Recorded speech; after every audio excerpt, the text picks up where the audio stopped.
Glad everybody could make it. Glad I could make it. My wife is 9 months pregnant, so if you see me check my phone and go running out of here, she either is having the baby or I think you guys hate the talk. But you will never know. Not 9 months, 8.7 months, but who cares, right? I am Dane, famed pirate. I got a captain. It's over here. I was supposed to have captain on my name tag, but I lost out. But if you were here to check what I was going to wear today, here you go. Which brings up the rules. If you want to get up and leave because I'm not going to talk about code or you don't think you're going to learn anything, I do not mind. I don't want you to think I'm going to be offended because, Neil brought it up this morning. We're here to learn stuff, and so if I'm not sharing anything that you're particularly learning from, you've heard it before, get out of here, okay? Got that off. You need a recommendation? Elliot Hoffman is giving a really cool talk. I like him. Yes, I'm recommending another speaker in my talk. So, what am I going to talk about? I'm here to tell you about time management, some of the things that I've learned since becoming a manager that I didn't feel like needed to be limited to a manager. So yeah, last year, became a software architect, quickly followed by a lead architect, and that meant that I got all this required training that was, a lot of it was really useful, but a lot of it was like, why, oh man, I wish I'd have known this 2 years ago. So I thought, all right, let's go to DevCon and tell some other people about it. But if that's not you, which I'm sure because there's 500 more people here this year, some of you are not yet at 2 years. Go back to when you just started and think about how the number of things you could be doing, the number of things you think you should be doing, isn't quite up to the amount of time you've got. Sometimes this lasts for like a week. Maybe if you're on Pop Elf, it lasts a day. Sorry if that may not have been a great joke.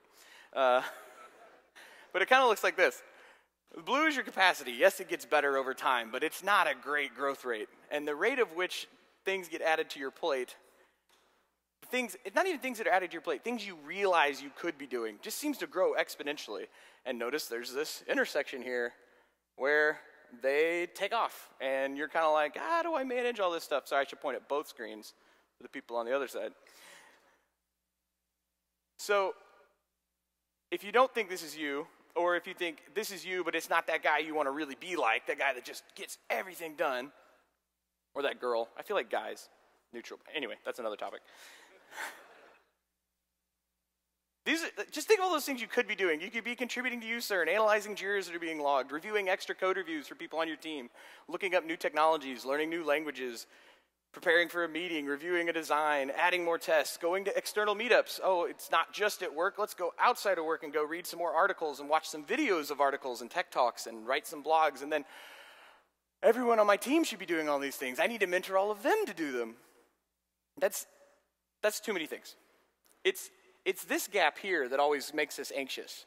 Because right here, we know there's things we're not doing, maybe only by default, only by accident, that we're not always confident will get done if we don't do them. So we kind of stress out about this. But that's not necessarily a good thing, right? The anxiety doesn't make us more productive. It tends to make us less productive. So the goal would be to change that. So I think if you're with me, which I did recommend somebody else's talk and you're still here, so looks good. We have a problem of having an infinite number of things we could be doing and a finite number of things we should do, or we want to limit it to. And the third thing is we want to reduce that anxiety about the things we're not doing. We want to feel stress-free about them, confident that it's okay. Cool? So, what we're going to do, I'm going to talk about three areas. I feel like I'm talking really fast, so I'm going to take a drink, because Michelle Brush taught me that. The Eisenhower method, which is also called the urgency importance matrix. We're going to talk about maximizing our meetings and minimizing our disruptions. And then also, if that's not enough, if you want some big change your life, we're going to talk about GTD, which is David Allen's methodology. hopefully, before I dive into this, hopefully I will give you some that you can go apply tomorrow, some things that can kind of influence how you make some decisions in upcoming decisions as far as like some philosophical things to keep in mind. And then hopefully with GTD, you can get some ideas of things that if you really wanted to change how you approach managing your time, these are the things he's saying to do. I don't think you can go take my 10 minutes on GTD and run with it. I would go read the book. But hopefully that will get you thinking about those kind of things that should be influencing your time management decisions. Okay, so President Eisenhower. He is known for doing the Eisenhower method, so it's called the Eisenhower method. I don't know what it was called before that. I don't think he invented it, but the main idea is you have this massive to-do list, but not everything in it is equal.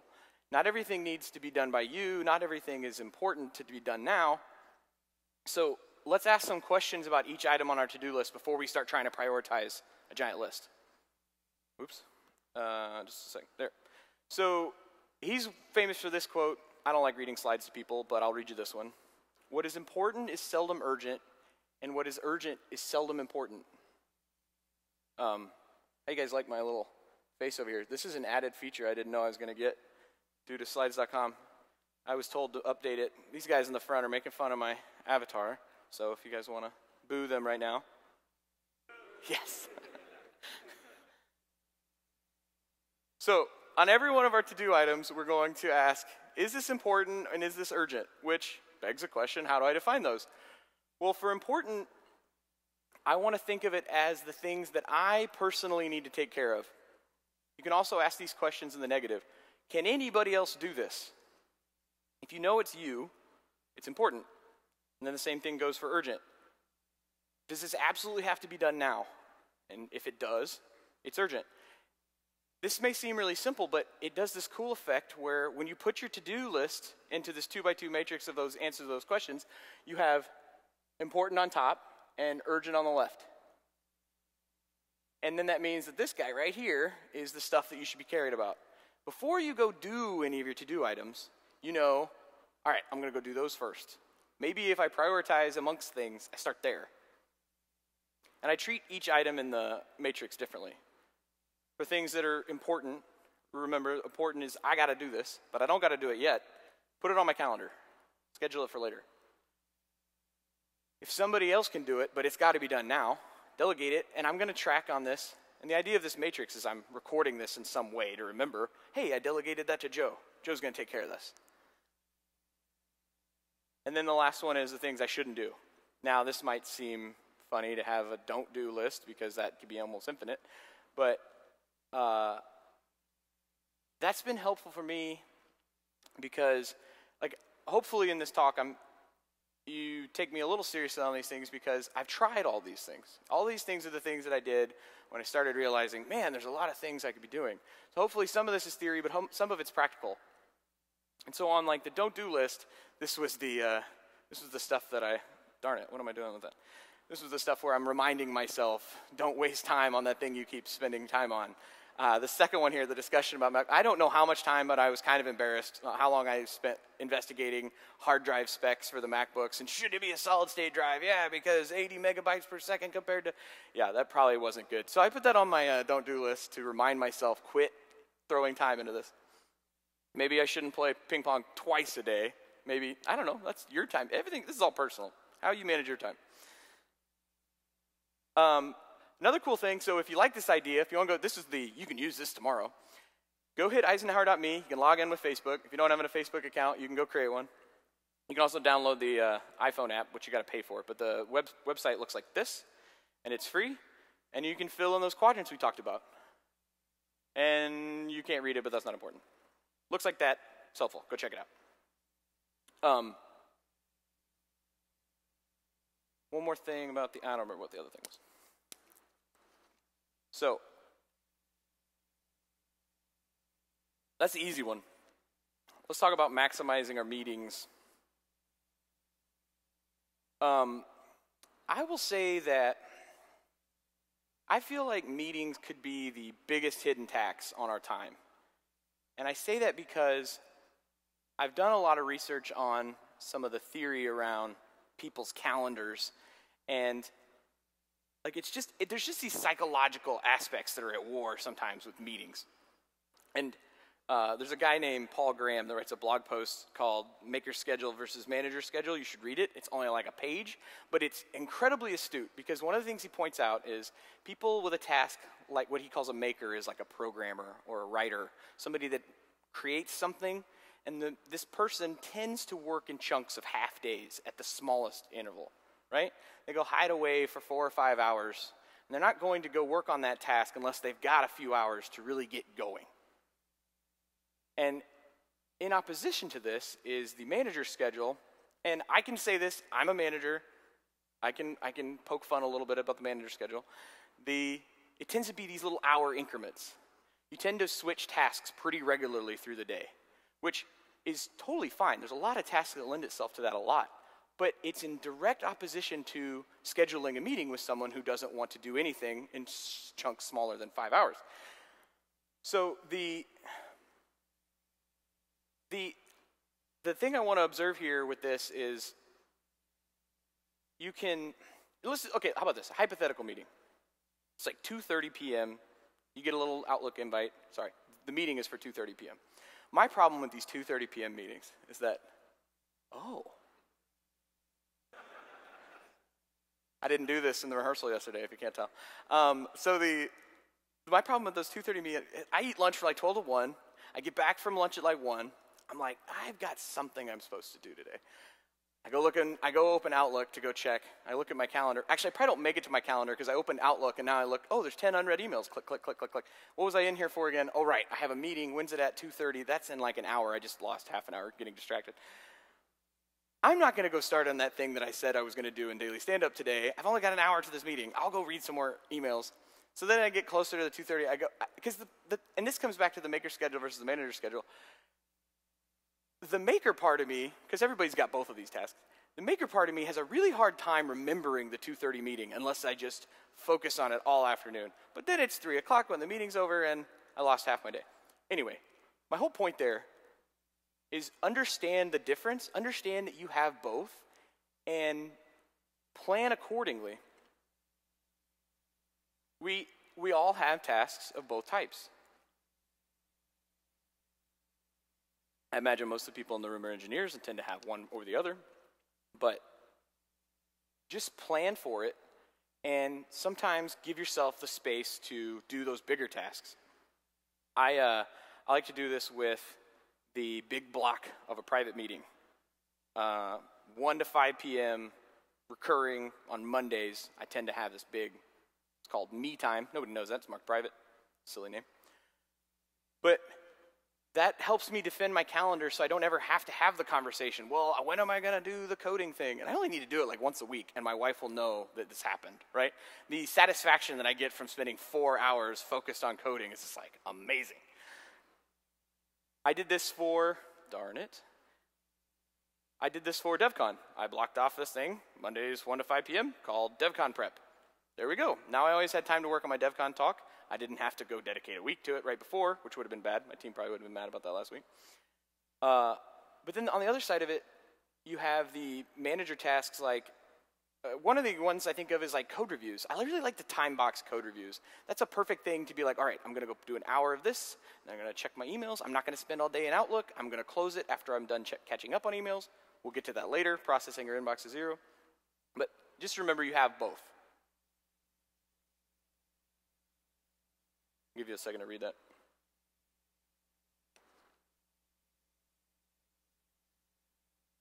I just shared this because I didn't have any screenshots. No, I shared this because it really resonated with me because before I was doing this to deliberately create time for myself to do the more creative tasks, I tend to try to do it in the evening. But in the evening, you always have that problem of, I don't want to go to bed until I get something to work.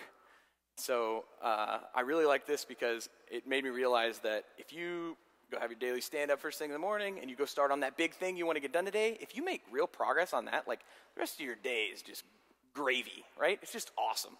Like, well, but this morning I got that debugging thing fixed. Anyway, fill in the blank with cool thing that you did. And remember, the point of this all is to be more productive with both tasks. One helps the other. If you don't catch up on email, if you miss it, then you work on the wrong thing sometimes.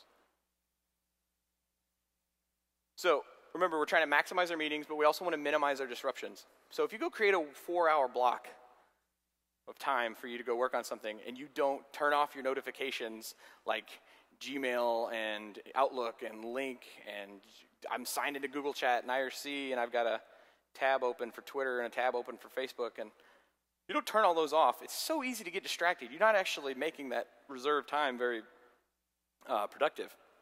In fact, I would go a step further. If you know you need to do this on some regular interval to kind of protect your ability to focus, go relocate. Go find an empty cube. That's getting harder to do. It used to be a little easier. But there's some. Go hang out in an empty cube, stare at a blank carpet wall. Like that visual, like, mute is fantastic. And then just work. And like I said, you'll feel super good when you have one of these little productive sessions, and it will help you feel better about coming back to those other tasks that feel like they're overwhelming you. And then remember to sign back in, because nobody wants to not be able to count on you. Darn, I'm still talking too fast. I drink the whole water. I have a slide in here to remind me to check my phone, make sure my wife is not having a baby. Although I told her, just please don't call after. Just if it's, unless it's like urgent, right? Like 3 p.m. We got to make it to 3 p.m. Okay. GTD, what the zealots call GTD. Not the zealots, but there is a group of people that love GTD. I'm quickly approaching joining that group. It's, darn, what am I doing with that? It's this book by David Allen, and I just love that cover. I had to put it up there. I mean, he gives a great TED Talk. I just don't know if modeling's in his future. But this book is really good. If you don't read the whole book, go read the first 3 chapters. It'll take you like an hour, and it will change your perspective on 2 things, like the whole things that are coming to your plate and like making meetings like really powerful.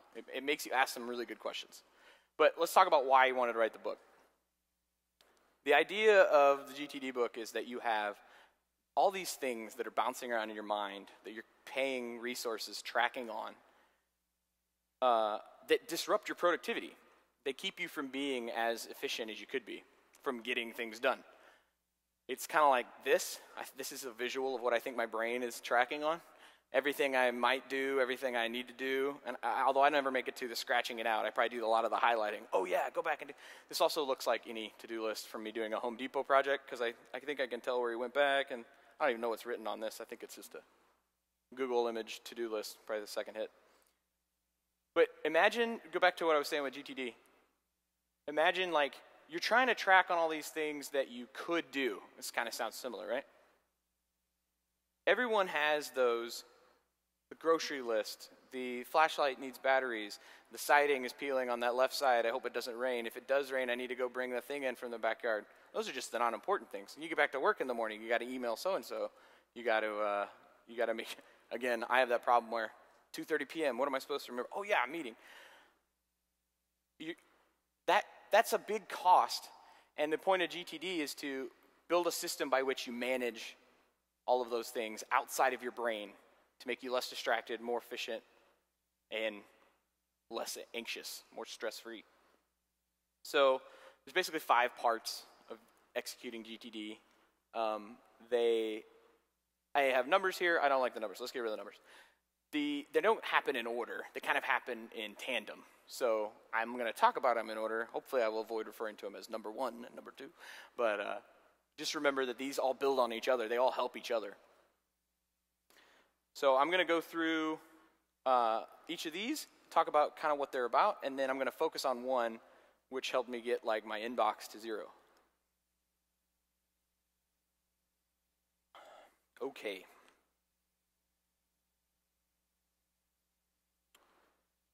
First one, collect. So if you've got all those things bouncing in your mind, you don't have them in a place that you trust. You feel like you have to keep remembering them.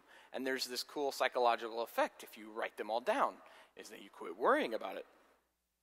I mean, I think there's a research study that shows that when they analyzed cultures that had not developed writing, their ability to remember things was so much higher. Like your brain just knows somehow that when you write it down, that I don't got to worry about it anymore. It's gone. Which kind of stinks if you want to be able to memorize Homer's Iliad, but I think somebody did. So collect. So for me, again, practical. So for me, this was Outlook and Evernote. I've got a little hotkey on my phone when I want to write a new Evernote down to add it to my inbox. I'm not thinking about it yet. I'm not doing it yet. I'm just writing it down to remember it. And the same thing with Outlook. It's like, okay, inbox, right? I just leave most of the things in the inbox. And then the next one, process, I come through and make sure that I've zeroed out all my inboxes. Now, I won't dive into process much yet because this is the one I want to do in depth. But the point of process is to, now that I know I have everything recorded, take all of those and understand what action I would take on each of them. Not going to do it yet. I just want to evaluate the actions. Because I don't want to pick one and start doing it in a vacuum. I want to evaluate it in comparison with the rest. But I got to process them all first. Perfect example of this is when I've started in my inbox. I go to my oldest email. I read it. And I know the answer to that. I type an answer. I hit send. I go up a few. And somebody else answered the question better and earlier. And that's just work I didn't need to do. All that. Opposite of that. With me? A couple nods. Okay, cool. I can only see like 6 people, so no, it's not that bad. Okay, so process leaves me with action items. Got a bunch of things that I could do. So the idea of organizing is, let me track my list of things in context-specific ways. Things that I can do at home. Things that I can do when I'm in an offline setting, like the dentist waiting room, although that doesn't really apply as much anymore because everybody's got a smartphone. But maybe there's things that are really good for your smartphone that aren't so great. And there's the other opposite. There's the, I'm on my smartphone, maybe this isn't when I want to type out that lengthy blog post, QWERTY. So the organize is to take the things that I know I could do, put them in context-specific lists. I'm still not doing them because later I'm going to evaluate them. And the review is to evaluate them and understand, is this still something I want to keep track of? Is this something I need to throw away? Is this something that I need to follow up on? Because remember, and so what's cool about this is a lot of this implements what we talked about with Eisenhower. Does this need to be done by me? Does this be done by somebody else? Let me follow up with them. So hopefully with this, you're kind of getting the idea here that across these 4, this will help the last one. I mean, we can click to it. The last one of getting things done. The goal with this is that you've now gotten to where you can trust your previous decision making. You can kind of trust your instincts with, I know that I processed this. I know that I am sure that I've considered all the things that I filed in regards to going to prod next week. And I can trust my system. I don't have to rethink it up. I don't have to redecide the decisions. So, that's a lot. GTD. But, again, if you want to go read the book, just go grab a copy from somebody's office. Read the first 3 chapters over lunch. Pretty impactful. But the things I want you to be thinking about. How do you collect incoming asks? Things people are asking you. How do you record them? How do you ensure that you're prioritizing them against each other and not just deciding on something in a vacuum? And how do you ensure that you're deferring the things that are non-urgent so that they don't take time away from the urgent? So I want to dive into the process one, which was, again, I really did. I had some 400 unread emails, and I got to 0, and I've stayed at 0 for about the past year and a half. Thank you, Michelle Miller, who taught the Inbox to Zero class at the management conference last year. That we should just get her to come to DevCon. All right, so processing. I already talked about this a little. Default behavior for me is go down to the bottom email and start work my way up, which is just insane because that's never how you would do any other kind of work. If your Jira backlog, can you imagine, or whatever you'd use to track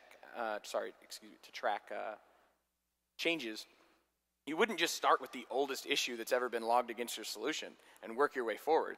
That would seem insane. No one would believe that. But then I feel like our default behavior with email is just start at the bottom and work my way up and get as far as I can until that 2:30 meeting. And then, whoops, I didn't see the one that talked about the 2:30 meeting being canceled. I'm hearing snickers. I imagine I'm not the only one that's done that. I was processing my email. Sorry, I didn't see your email.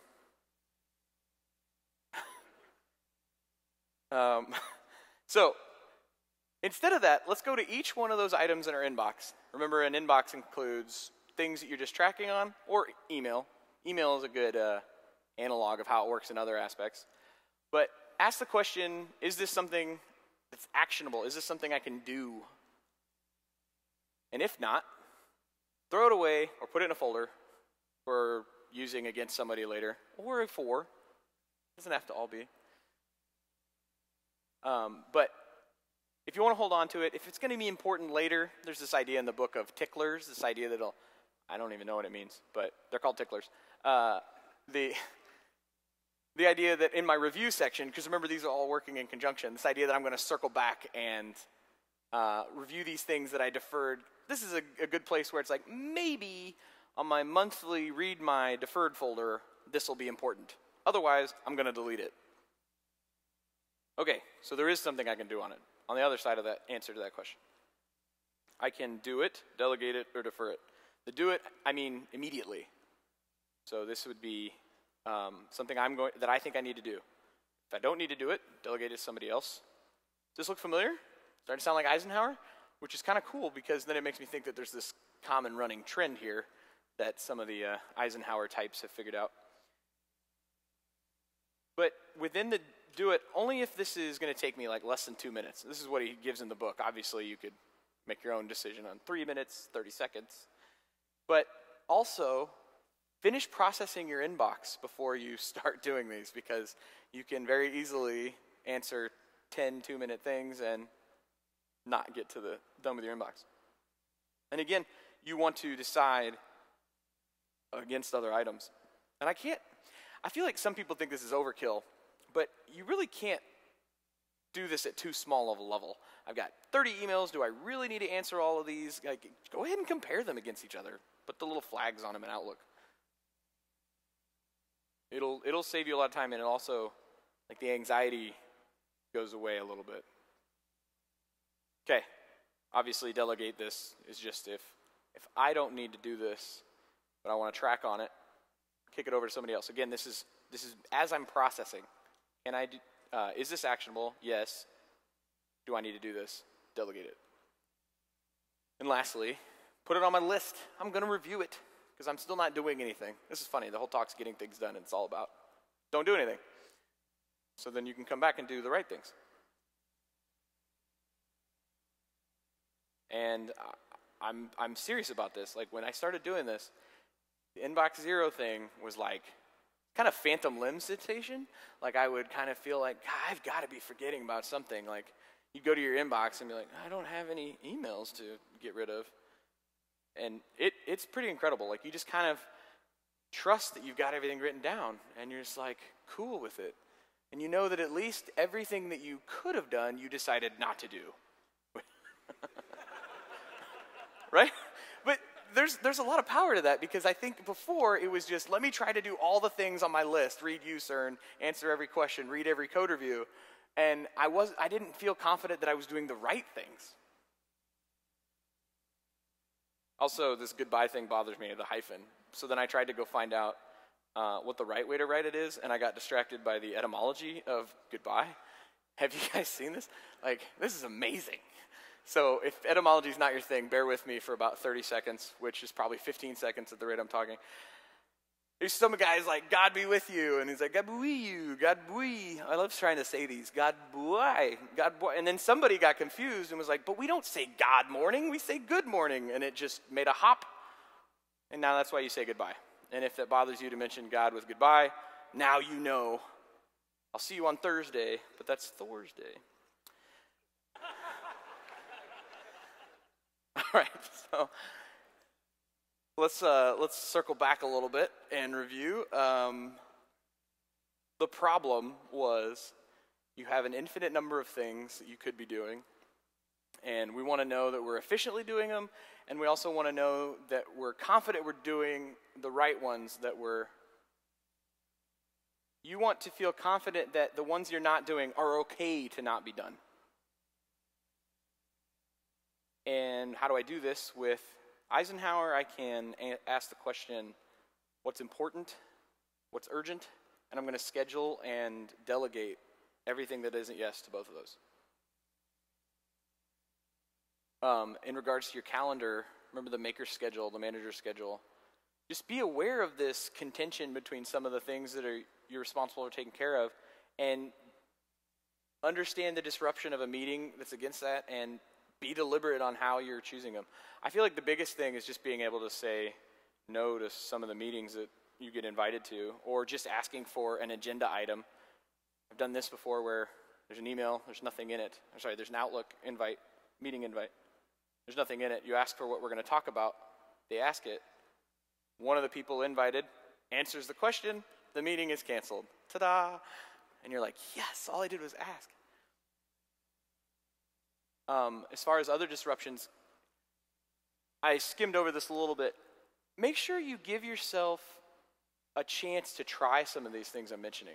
Maybe you think, I work great with headphones at my cube. It's awesome. Maybe just one time, go try no headphones. See if you can get a silent environment. The 8-bit lounge is good for this right now, until I say this to everybody and everybody goes and uses it. But just try a quiet environment. I found that I can focus a lot more. A lot of people also have found this. A lot of people are totally fine with the audio distraction of like listening to music or somebody talking nearby. But just go ahead and try some of these things. Try turning everything off, hiding for an hour where it's quiet, and see how it changes how you work. Quick review of GTD. We want to collect the things that we need to do. We want to process them looking for things that are actionable. And then for the things that are actionable, I'm going to do the quick ones, delegate the unimportant ones, and defer the other ones so that I can review them against each other. So that's the organize and review. And then just get things done. Again, the book is Getting Things Done by David Allen, but I also want to mention another book. I've been reading Essentialism while I've been doing this talk, and it probably has influenced me a little bit on what I'm saying. This one is, so Getting Things Done and Eisenhower is a very process-oriented thing. Do this, do this, do this, do this. This will solve your problem. Essentialism is more of a philosophy that will kind of influence every decision you make. So before I won't talk about as much of the book, but you will be very interested in this book if you answer questions like this with the positive of, do you feel busy but not productive? Like you're overworked yet underutilized. Or this one is my favorite phrase. I'm sure people that have been in meetings with me have heard me say this recently. Do you feel like you're making a millimeter of progress in a million directions?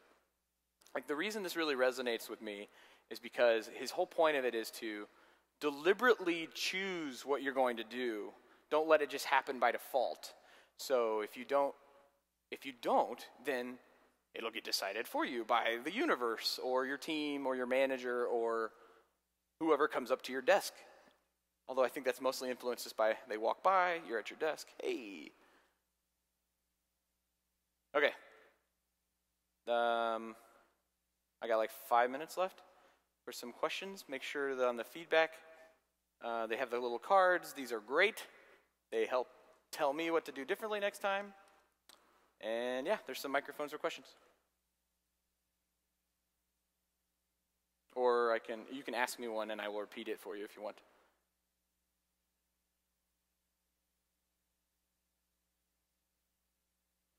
Yeah, you definitely can. He asked if you could borrow my copy, so no one else can. Aaron can, because it wasn't actually mine. Hanska lent it to me, so I keep forgetting that. I'm glad you brought that up. So yes. Is this thing on? Oh, hey, it is. Can I ask my question? Yes. All right. Can you explain the "does this need to be done by me" phrase you used?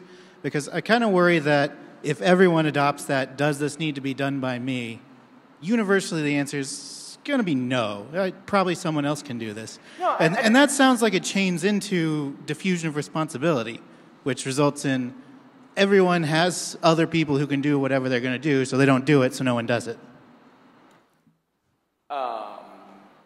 I frankly disagree with everything you said. I think everyone is at their job for a reason. They have things they are really passionate about doing. So on one side, there's the things that you don't want to delegate to anybody else. You know that you have to do this for it to get done right. And on the other side, there's definitely responsibility. Like, I'm in charge of XYZ on the data processing team for Millennium Plus. I mean, that's not something I'm going to delegate to someone else, probably not even to anybody else on my team. But on the flip side, when it's the thing of you got invited to a meeting to represent the data processing group to somebody else, does it have to be the person they invited? They only invited you because you're the one in charge of the team. Or does it have to be you when there's a code review? And a lot of times it's, how about I do the second round of the code review, I don't do the first one. So my point with asking, does this need to be done by me, is more to instigate the, you could also do the question of, who would do this if I was gone today? Somebody would figure it out if it was important. And if it's not, then maybe it doesn't even need to be done. That kind of answer your question? I guess the phrasing confuses me. Do I individually need to do this? Like, it feels like the answer to that question is very frequently no. I mean, it doesn't need to be me. It could be someone else. Well, maybe the question should be, should I do this? Yeah, that's great, because the reason for asking it is to ensure that I'm doing the things that are important, or you could say important to me, before I do the ones that are not. A lot of times on that Eisenhower, I used it for a long time, the first one would empty out, and I would do some less important things. But it's in the evaluation of these items against each other.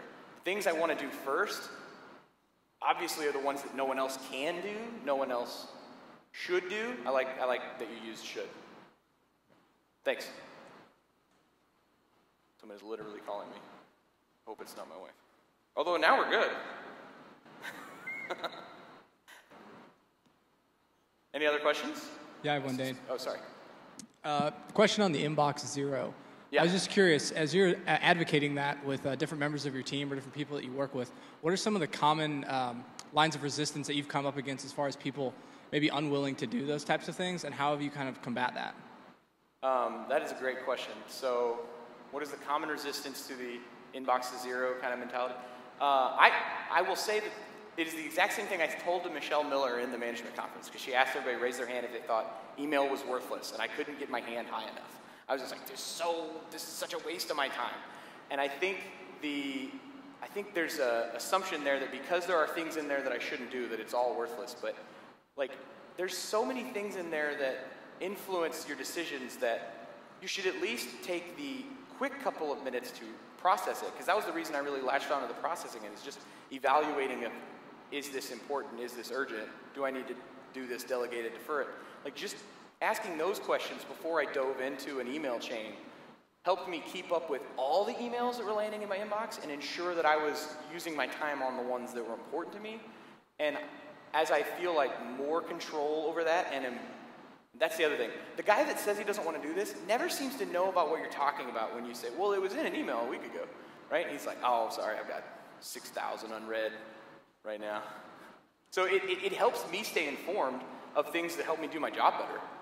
So I feel like by modeling that kind of makes it attractive too. I haven't had as much resistance any more than I gave myself. So I'm mostly speaking to what I learned from kind of trying it, even though I was, what's the word, questioning it. How much time do I got? I have one more question. I'm sorry, did that answer your question? Yeah, thanks. Okay, thank you. Okay, one more question and then we'll kill it. What are some of your ideas around follow-ups when you delegate emails or tasks? Do you delete those emails? Do you file them away? I have another folder for delegated that I review like once a week. So that comes out of the GTD book of having those lists that you've organized, and one of them is actually I don't even know that's from the GTD book. Somebody mentioned that and I liked it. I have a folder that I just double check on. And when I was using Eisenhower, because I did that for a long time, I would just, it was something like every day I'd open it up and see it, and if I knew I hadn't heard from it in a while. Because at first, when it's like only 4 or 5 items that I've delegated, it's easier to keep track of.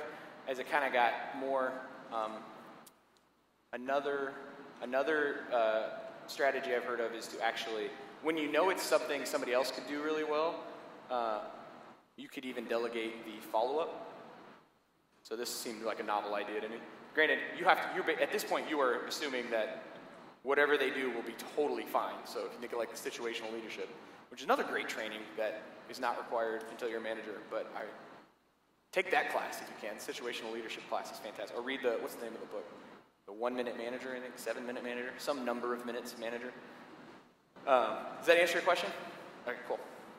All right, thank you, everybody.